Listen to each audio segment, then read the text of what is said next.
Hello दोस्तों। उम्मीद करती हूँ आप सब बहुत ही हंसी खुशी के साथ होंगे। दोस्तों, आज मैं आप लोगों के लिए एक बहुत ही हॉट सेक्सी स्टोरी लेकर आई हूँ जिसका शीर्षक है पढ़ाओ पढ़ाई पुरुष से लगाओ। तो चलिए शुरू करती हूँ। मेरा गोरा रंग, बोलती आंखें, कंधों तक बल खाते बाल, चौड़ी छाती, पतली कमर और चिकनी सुडौल जांघें सभी को लुभाती थी।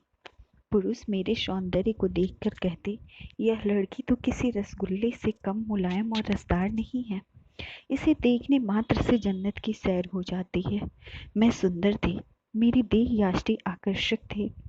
मैं पुरुषों के मुंह से ऐसे सब सुनते ही नारी स्वभाववश खिल जाती और मुझे अपनी खूबसूरती पर बरबसी आभास होने लगता। मैं बुदबुदाए बिना न रह पाती। मुझ पर तुम सब मरते हो तो मरो, मैं किसी के हाथ नहीं आने वाली। मैं तो आग हूँ, आग। मुझे पकड़ने के लिए पानी बनना होगा। मैं सुंदर हूँ, पर इतनी भोली नहीं हूँ कि अपनी प्रशंसा सुनते ही तुम्हारी बाहों में समा जाऊंगी। मैं अभी सोच ही रही थी कि माँ की आवाज़ ने मुझे चौंका दिया। मैं जैसे सोते से जाग उठी। माँ मेरे सामने खड़ी मुस्कुरा रही थी। मेरी माँ मुझसे कहीं अधिक खूबसूरत थी। वह एक प्रौढ़ महिला थी, लेकिन देखने में 21-22 की ही लगती थी। वह अपने सौंदर्य और स्वास्थ्य के प्रति हरदम सजग रहती थी। वह अपने मुंह से कुछ कहती तो नहीं थी, किंतु उनके मन के भाव से अक्सर ही मुझे लगता था कि वह वेदांत अंकल को पसंद करती हैं और पापा उसके अनुकूल नहीं हैं। वेदांत अंकल कहाँ से आते थे और मम्मी से उनका संबंध कब से था, इससे मेरा कोई मतलब नहीं था। इतने में मम्मी चहकती ही बोली, बेटी तुम आज स्कूल नहीं गई? आज आज तो छुट्टी है। मैंने यह कहकर मम्मी की ओर देखा। आज उसने गुलाबी साड़ी बांध रखी थी। मम्मी पर गुलाबी कपड़े बहुत ही अधिक खिलते थे। उसका रूप उनमें और अधिक दमक उठता था। मुझे जहाँ तक मालूम था, मम्मी सजती संवरती तभी थी जब वेदांत अंकल घर पर होते थे या आने वाले होते थे। वैसे तो सजना संवरना मम्मी के जीवन का एक अभिन्न हिस्सा था, लेकिन उस दिन वह विशेष रूप से साज श्रृंगार करती थी जब वेदांत अंकल घर पर होते। मैं अचानक ही बोल पड़ी, तो वेदांत अंकल आज आने वाले हैं? मेरी समझ में यह नहीं आ रहा था कि मम्मी पापा के लिए क्यों नहीं सजती संवरती है। शायद माँ के सपनों के राजकुमार पापा नहीं, वेदांत अंकल ही हैं। वैसे यह कड़वा सच भी है। वेदांत अंकल पापा से अधिक सुंदर और स्मार्ट है। अपने आप को हमेशा ही सुंदर बनाकर रखते हैं, कपड़े ढंग के पहनते हैं। और पापा पापा तो बिल्कुल ही ढिल्ले ढाले व्यक्ति हैं। एक ही कपड़े को दो दो रोज तक पहने रहते हैं, सेव तक नहीं बनाते हैं।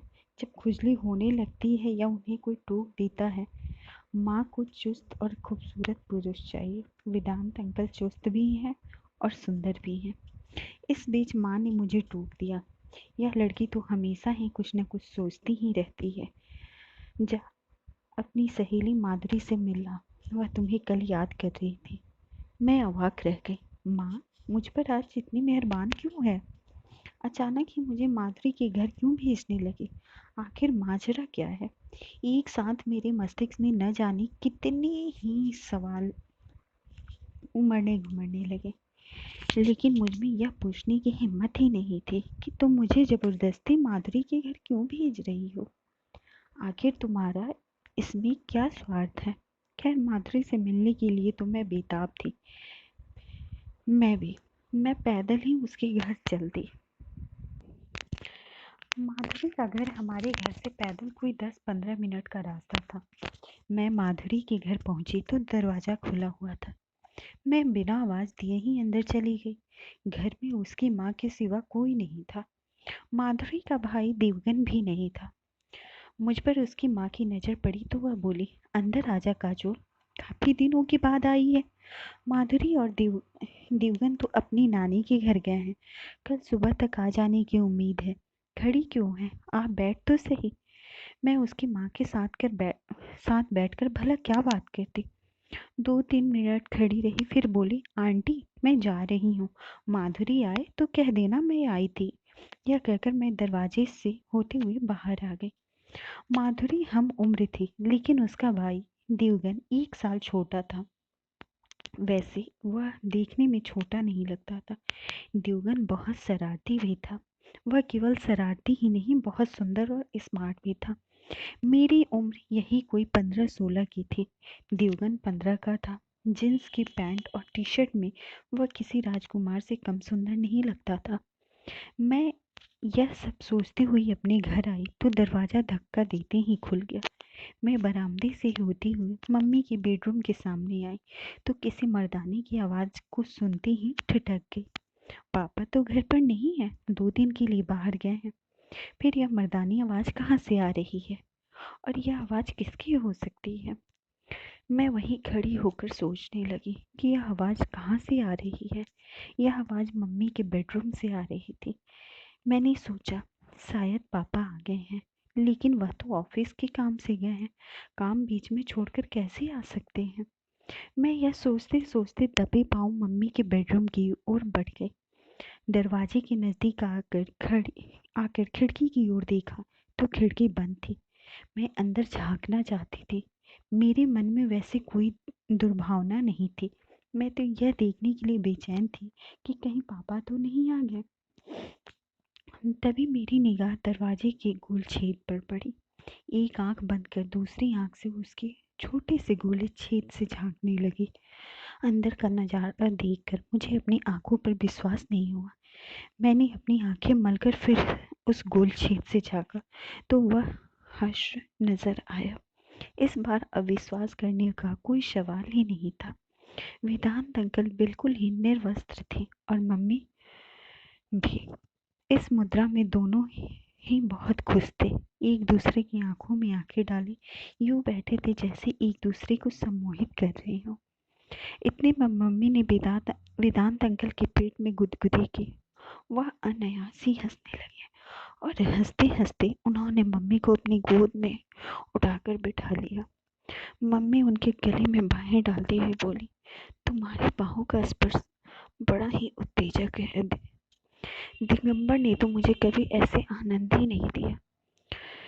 तुम्हारा पति दिगंबर कोई मर्द थोड़े ही है, वह तो भोतू है। न जाने कैसे उसके साथ तुम रहती हो। वेदांत अंकल यह कहकर हंसने लगे।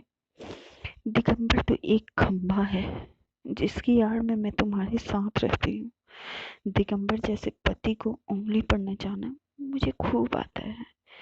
मम्मी यह कहते कहते काफी आक्रामक हो गई और उसने वेदांत अंकल को की गाल को दांतों से काट लिया। वेदांत अंकल भी कहीं चूकने वाले थे। एक हल्की सी सितकार लेते हुए उन्होंने मम्मी की बाहों में समेट लिया, फिर उसके होठों को जोर से भींच लिया। अब कैसा लग रहा है? कैसा क्या लग रहा है? अच्छा लग रहा है? क्या तुम्हें नहीं पता स्त्रियां दर्द से मिठास चूसती हैं? मम्मी की शब्द कहते कहते लड़खड़ा गए। उसकी आंखें बंद हो गई। दोनों एक दूसरे के होठ ऐसे चूस रहे थे जैसे लॉलीपॉप या आइसक्रीम चाट रहे हों। तभी वेदांत अंकल ने मम्मी को एक हल्की सी थपकी लगाई। इस थपकी के जवाब में मम्मी ने भी उनकी पीठ पर एक हल्की सी चिकोटी काट ली। इतना जीवंत और उत्तेजक हास्य मैंने पहली बार ही देखा हो था। मेरा रोम रोम रोमांचित हो रहा था। मेरे कपड़े पसीने से नहा गए। मुझे इस खेल को देखने में भी आनंद ही आ रहा था और घृणा भी हो रही थी। घृणा इसलिए हो रही थी क्योंकि यह खेल मेरी मम्मी किसी दूसरे मर्द के साथ खेल रही थी।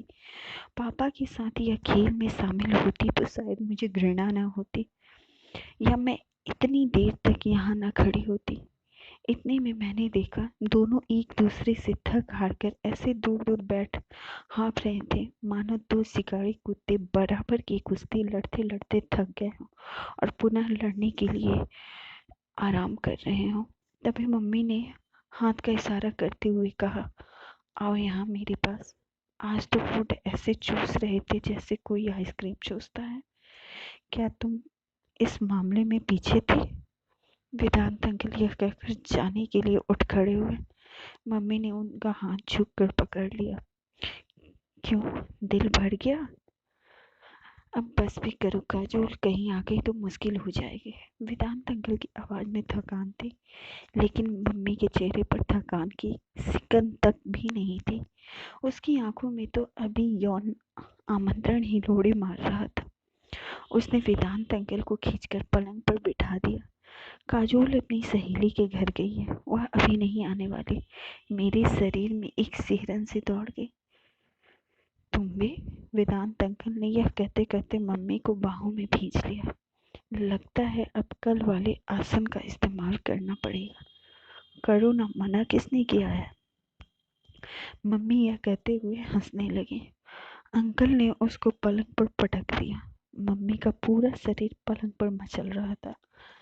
अंकल ने हाथ बढ़ाकर टेप रिकॉर्डर ऑन कर दिया। संगीत की धुन बड़ी ही उत्तेजक और दिलकश थी।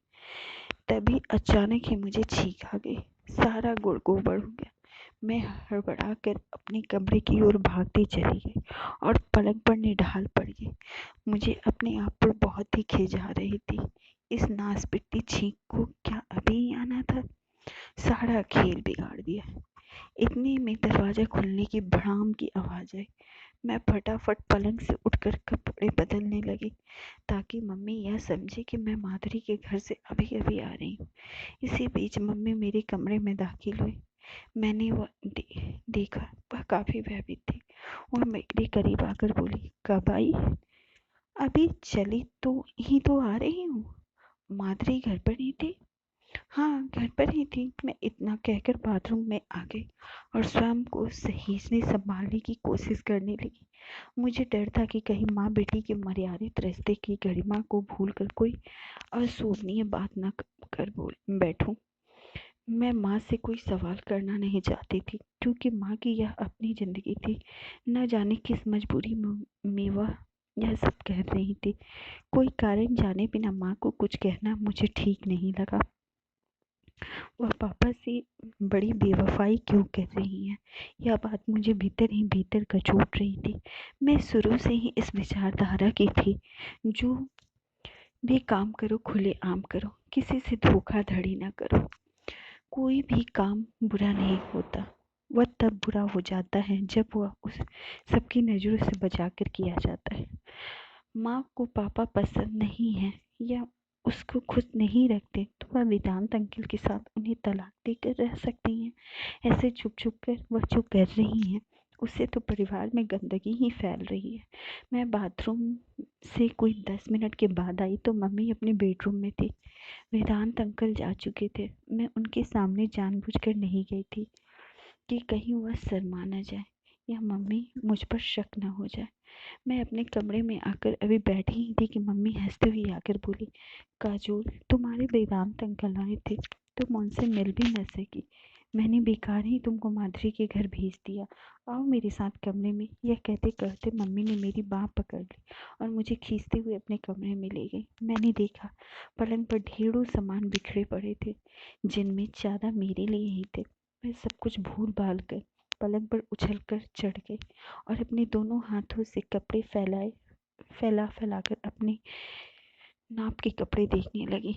गुलाबी मिनी स्कर्ट टॉप, जींस की टाइट पैंट और लो कट टी शर्ट, आसमानी गाउन और न जाने कितने ही पोशाक वेदांत अंकल मेरे लिए लाए थे।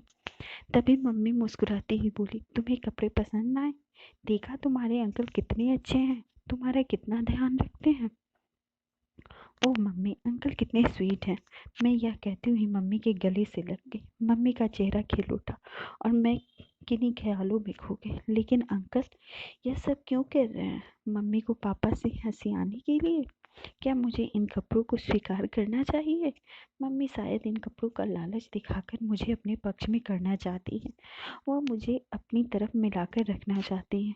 वेदांत अंकल अच्छी तरह जानते हैं कि माँ को हासिल करना है तो बेटी को भी खुश रखना होगा। माँ बिना बेटी के हाथ नहीं आने वाली। कुछ भी हो, मम्मी जब वेदांत अंकल के साथ खुश हैं तो मुझे क्या हो सकता है। पापा को यौन संतुष्टि नहीं दे पाते हैं। वेदांत अंकल यौन कला में माहिर हैं। उन्हें यौन जीवन को जीना आता है। माँ को नाखुश करने या दोषी ठहराने का मेरा कोई हक नहीं बनता। मैं यह सोचते सोचते खिलखिलाकर हंस पड़ी। मम्मी, मैं मान गई वेदांत अंकल को कपड़ों की खरीदारी करने में वो औरतों से भी 2 कदम आगे हैं।